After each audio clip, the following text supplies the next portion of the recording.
Computer. Well, maybe you heard us say stuff like, is it recording? Yes, it is. Welcome to a 30-second edition of 900 Square Feet. Hello, Emily. Good night. Okay.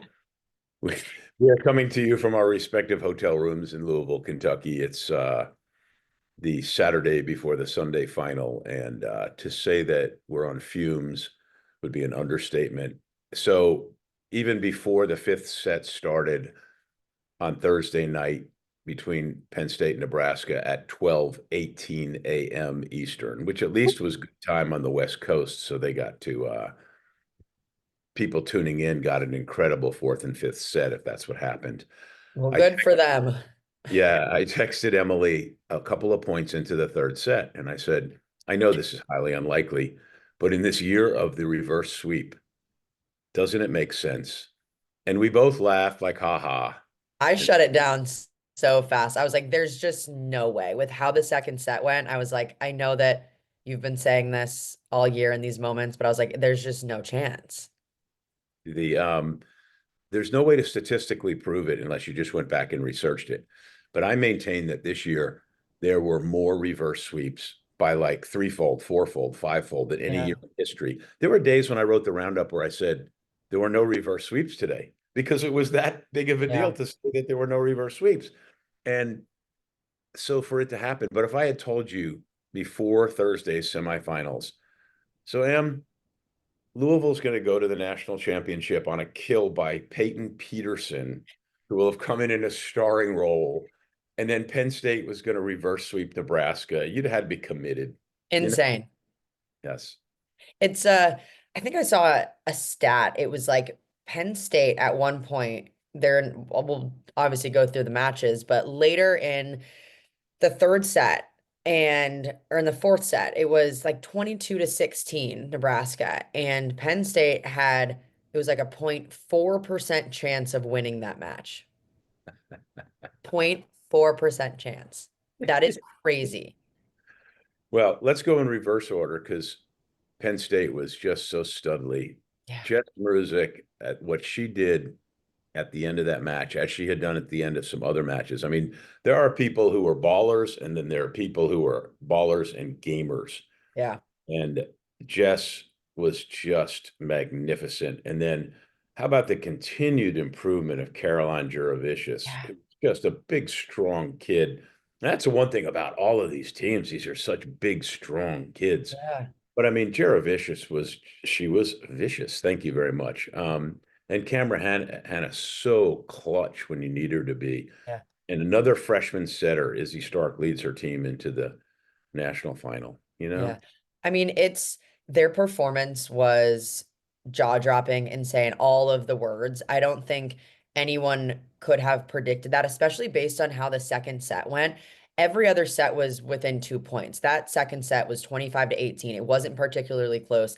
Nebraska looked like they were in full control that entire time. And then you go into the third set, and that's when things started shifting a little bit. They were kind of back and forth up until the end. And from then on in set four, that's when Jess Merzick took over and she was like, you know what? We're getting this done. She put up 9 kills in the fourth set. She put up 6 kills in a 15-point fifth set. I mean, I couldn't believe what we were seeing from her. And from this Penn State team whose head coach is battling breast cancer. And just, I think you could see the players channel that inner fight. And I just thought that was so cool. And, it's again, a point 0.4 whatever percent chance of winning, they find a way to get it done, which was just so cool. And you mentioned Caroline Jurvicius. I mean, that is for her, what a game. And she did the exact same thing in the first meetup that they had with Nebraska. Like you can tell she just has that next gear. When you talk to her too, she's so funny because she's so intense and you can tell she's so competitive. That post-game interview, I just was listening to it like, dang, she's just a baller. Like she has that next gear, that next switch for a player that transferred from Nebraska to do that to her, former team. It was so cool to see. Another thing for Penn State, and I saw them in person early when they got crushed by Pittsburgh at Pittsburgh. And I don't remember Jillian Grimes being anything to speak of that day. And when I've watched them on TV, and as you know, you see a team in person, you get a much better impression a lot of Yeah. times. What a fabulous libero she is. Good. She's really good. She had a great match. Let me say this about Nebraska, because when I got back to the hotel at 2:02 a.m. on Friday morning, there was a bunch of my volleyball friends still up carousing and drinking, and they were riding on Harper Murray, because she had promised the 3 national championships in 3 years. Let me say this about Harper Murray. The kid is a great, great volleyball player and one of the best Awesome. athletes who has ever touched the hardwood in our sport. Even with the hard start that she had the other day, and she was grinding in like the first set Yeah. and they still won. And she only hit 172 for the match, but she had 20 kills. She had 3 aces. She had 6 blocks. Um, my computer stretched over. She had a bunch of digs. I don't know what she had, but let me tell She's you, a Harper stud. Murphy, I hope that it all ends well for her, because 5 years and 15 pounds from now, Harper Murray has a chance to be the best player in the world. She is just magnificent, the things that Yeah. she can do. And, I'm sure she wishes she hadn't said the 3 championships in 3 years thing. And of course, To be honest, I loved that. I mean, I know it like blew up and it was obviously it started a lot of hate and everything online. I love that she said that. If I'm her teammate, I mean, you could tell Becca Alec in that same press conference goes, F yeah, like right after she says it. And you're like, that's the kind of girl that you want on your team. I loved that. I but love that fire from her. You can see it play out. She's one of the most competitive people I've ever met. And yeah, and she's just a baller. She's a great athlete. And I thought she had a phenomenal game. And Andy Jackson as well, who at one point had like 16 kills hitting 800. They didn't have any other arms. Merritt Beeson or Landfair really needed to step up, and they just didn't get that from them. yeah, Annie Jackson was 15:07 when she had her first error, and it was a ball that hit the tape, and it was a four. Insane. Yeah, just great. But by the way, lest we forget that 1 year ago, it was me who asked that question of Harper Murray, which was, Harper, the prevailing thought is if they didn't get you now, they better, watch out. And that's when she I know I'm said, sick of hearing your voice in that clip. I'm like, oh, there's Lee.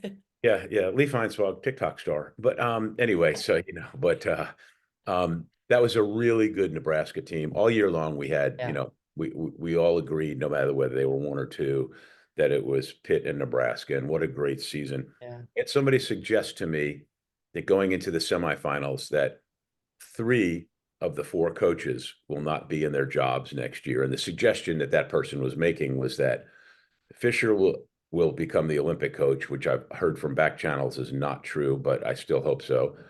That Cook would retire, and that Danny Busboom Kelly would go back to her alma mater and replace Cook. I don't know that any of those 3 things will happen, but they make for good fodder for Zooms like this. I'd be again, just not knowing anything, I would be shocked if Cook retired this year. I think, honestly, based on his relationship with Harper, I know that's not like a reason to fully stay in it. I can't imagine a world in which he doesn't at least see her career out. I would be shocked, to be honest. Well, I hope. I think what the group that they've got coming back, Yeah. pretty scary. I mean, and there's some really good players out there in the transfer Yeah. portal. We might have I, you mentioned know, I Chuckable. I I think for those players, like Alexi Rodriguez, who also is now the all-time career digs holder at Nebraska, passing Justine Wong-Orantes, which is pretty insane to think about. For a player like her, a player like Merritt Beeson, who is just, I mean, truly one of the best leaders that I think I've seen in any sport ever. Um, I will say it was a bummer to watch Nebraska go out like that in a way where they feel like they're in the lead. And the difference to me was Penn State played to win while Nebraska played not to lose. And we hadn't really seen that from Nebraska all year, which was just kind of a bummer to see that happen and, on the biggest stage and the biggest lights and all of that. But I did feel like they got really timid at the end and just looked really, really tight.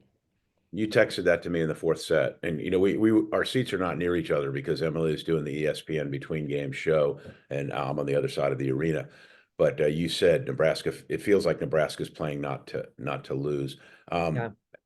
Without a doubt, there were many matches this year where you and I both thought a team lost or choked away. This was not the case, though, Just, because yeah, Penn State just went and they grabbed it. won. Okay, here's the ironic thing, and tomorrow, Sunday, I've got a story coming. It's not just about the idea that a woman will win the NCAA championship. That was going to happen, and it's great that these are 2 women we both love and respect, and I hope the college volleyball world loves and respects too. And Katie Schumacher-Cawley and Danny Busboom Kelly. These are working moms and a bunch of working moms who are Yeah. high levels of rooting for them. But one of them I talked to yesterday for this story is Northern Iowa coach Bobby Peterson. How ironic that Northern Iowa was one of the ones that we felt just lost its match to Louisville, Yeah. just fell completely apart. That was a team I think that had the 4 service errors in a row. Yeah, and you're up 14-11 in the fifth set. Right. And Bobby Peterson's one twin daughter plays for her. Her other twin daughter plays for Louisville, Peyton Peterson. My gosh, was she unbelievable that Awesome.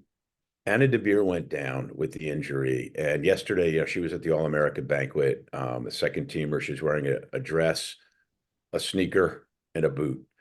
Danny Busboom Kelly said that had it been today, if a Saturday were the championship, she didn't think Anna could play.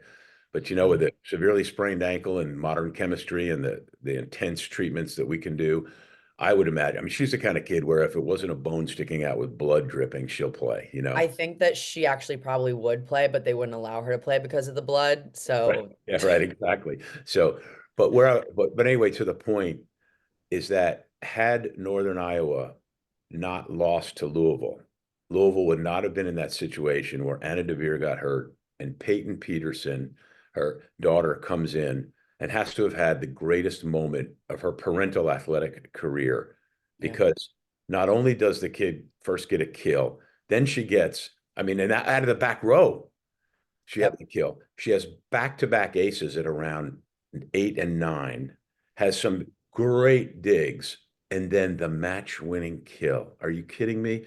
And I just to mean, finish on Northern Iowa, Bobby has an older set of twins, Bailey and Sydney.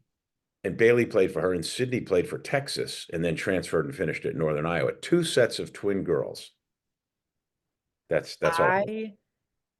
I think everyone was floored when, Anna DeBeer goes down. You felt like all the air was out of the gym, one for Louisville, but two just in general, because everybody knows how important Anna DeBeer is, not only to that team, but to the community and really like just the volleyball community as a whole. Like she is one of the most fun players to watch. She is electric, and you never want to see a player go down like that, but especially in that situation, your hometown hero.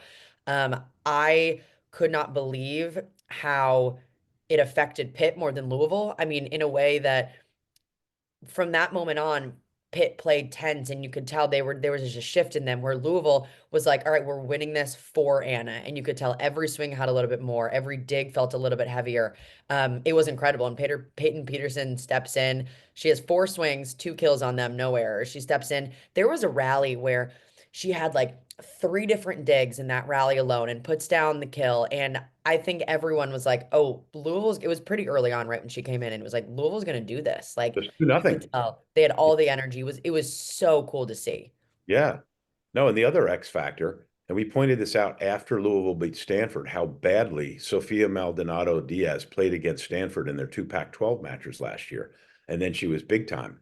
Huge. At match 2, she stepped up big Yeah. in his absence, and she finished with 14 kills, 3 errors, and 31 swings, and Yeah. hit 355. And she had an assist, an ace, block, 4 digs. I mean, she became the X factor. She and Kara Yeah. Kress, I thought both, and just a magnificent performance by that whole team, but Yeah. especially the people we weren't expecting, because Yep. certainly Peyton Peterson, she didn't have tremendous numbers, but big kills. And the setter Cabello probably doesn't get enough credit. I probably personally I haven't mean, she was enough. She's just Cabello was ACC Freshman of the Year, and running a 6.2. I think that tells you, what the coaches think about her. She's incredible. yeah. I Well, think too, for earlier in the match, it was a weird match because Pitt takes the first set, and then Louisville flips back into a 5-1. They'd been running a 6-2 literally all season. I was actually sitting next to the Nebraska assistant coaches, just basically where our setup was. And so I was like just asking him questions throughout the match. Because they had already played Louisville. Obviously, they've been scouting them. And I turned to Jalen Reyes, their assistant, and I was like, have they flipped back to a 5-1 at all? Because I had them in their regional, had never seen that. None of the coaches had mentioned it. I hadn't seen that literally over the last at least 10 matches. And Jim was like, nope, they haven't done that all year. And so for them to have confidence in a freshman setter to run a 5-1, they don't practice. I mean, they practice blocking moves, but it's different. I was shocked. I mean, in the way that they came back, they end up winning that second set in the 5-1. And then in the crazy third set that went 29-27, which felt exactly like the Stanford match did, split the first two, Yeah. third set's close, and then all of a sudden in set four, Louisville just takes control despite what happened to Anna DeBeer. It was insane. And just what we said before, two freshman setters. I mean, there was a time when that would have, been, blasphemy to suggest Yeah. that freshman setters would lead a team into the NCAA championship, but two, you Yeah. know, um, the Man, what a season for Pitt. God, and and Olivia Babcock was the AVCA National Player of the Year. I believe that she'll probably be the Volleyball Mag Player of the Year next week. I do not think that Dan Fisher, who is the AVCA Coach of the Year, will be our Coach of the Year. No. I not because he lost that match, but I mean, I'm saying publicly, personally, going into this tournament, barring something different, I'm going to vote for Katie Schumacher Yeah. at Penn I State. I And was honestly I again, Dan Fisher is more than deserving. He got his team to four straight Final Fours. It's incredible what he's done with that program and to be as dominant as they were all season. To me, when I'm voting for a coach, like what are your expectations for the year and did you exceed them? Pitt was supposed to be that good. And now it's hard to sustain that. I totally understand. But for Katie Schumacher Colley to get Penn State to where they are, their best season since 2017, with all these transfers coming in, a freshman setter, not to mention the fact that she's going through breast cancer right now and fighting for her life. That to me is like also just a side note. I think she'd be up for the award anyway. But you add all those factors in, I was shocked that Dan Fisher was coach of the year.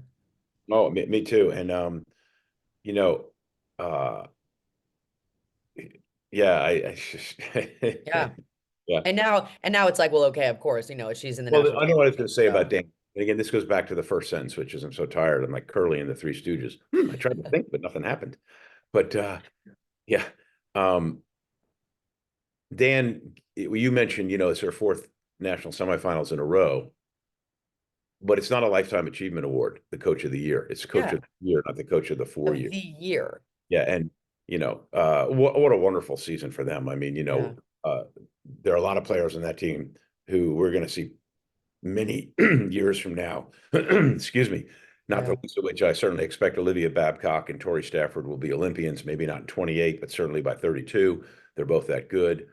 Um, Rachel Fairbanks is just fantastic in every Mm. aspect of the game, and I think she's being held together with scotch tape and glue right now. So Yes. she will welcome some time off. That was a great team. Yeah. We got to But wrap you, it you up. do I you can't. do wo- you do Oh, wonder though. I mean, you go to four straight national semifinals, you lose all of them. Only eight programs have ever been to four straight. Pitt's the only program to not even be at four straight, but to be to four national semifinals and not ever make the finals. And you do wonder, like, just pressure wise, I think you could see in that fourth set, things just the pressure got a little bit too big and Louisville started making plays and Pitt didn't. I don't know. Again, it was kind of a bummer to see from a Pitt team that had been so dominant for players that had been so close so many times, to kind of go out like that. Peyton freaking Peterson. Peyton frickin' Peterson. She is Emily Ehman. If you have not seen her both on these videos and on the Big Ten Network and all the work she's been able to do for ESPN, you've been missing out. And I hope that you've been reading some of my stories Got here. a Yeah, fun shirt too. sleep volleyball repeat. I need one of those. It's our Um, ESPN. They got some cool gear. Next thing for me is sleep. Next thing for You sleep. still Then got a game tomorrow, Lee. Come on. well, I'm going to get some sleep the rest of today, and then I'm going to write that story I was talking about. So that posts Yeah. Sunday. All right. It's Thanks, gonna Em. be a hell of a Everybody. championship. Absolutely.